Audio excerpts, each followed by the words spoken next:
এখন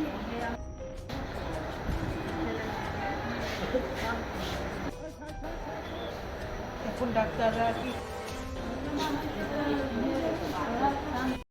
নমস্কার, আমরা রাজ্য শিশু অধিকার সুরক্ষা কমিশনের পক্ষ থেকে কমিশনের চেয়ারপারসন মাননীয় জয়ন্তী দেববর্মা মহোদয়ার নির্দেশক্রমে আমরা দুজন মেম্বার, আমি চামেলি সাহা এবং আমার সঙ্গে আরেকজন মেম্বার গৌতম শীল, আমরা এই হসপিটালে এখন আসি। কারণ আমরা একটা পেপার নিউজে দেখতে পাই যে গতকাল মনুভেলি টি গার্ডেনে মানে ছড়ার জলে স্নান করতে গেছে একটা বাচ্চা, তারপর সে মাটি চাপা পড়ে যায় কোনো না কোনো কারণে। বাচ্চাটির মা বাবা ওই সময় সঙ্গে ছিল না, তারা কিছুক্ষণ পরে এসে অনেকক্ষণ খোঁজাখুঁজির পর বুঝতে পারে যে বাচ্চাটি হয়তো ওই মাটি চাপাই পড়েছে। হঠাৎ করেই মাটিটা ধসে পড়ে গেছে, ছড়ার জলে স্নান করতে গেছে।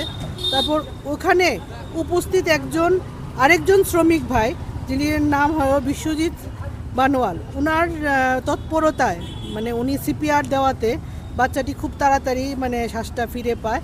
আর খুব সিরিয়াস অবস্থাতেই তারা এখানে নিয়ে আসে জিবি হসপিটালে, গতকাল এডমিট হয় বাচ্চাটা। তা আমরা এখন দেখে আসলাম কমিশনের পক্ষ থেকে, এবং আমরা ওখানে চাইল্ড ওয়েলফেয়ার কমিটির সাথেও কথা বলেছি ফোনে, ওরাও সহযোগিতা হাত বাড়িয়ে দেবে। সুস্মিতা বাউরি, বাচ্চাটির 9 বছর, গার্জিয়ানরা বলছে ক্লাস 4-এ পড়ে। বর্তমানে শারীরিক অবস্থা কীরকম দেখে? বাচ্চাটি একটু সিরিয়াসই আছে, এখনও সমস্ত রকম টেস্ট হসপিটাল থেকে করা হয়েছে গতকাল থেকে।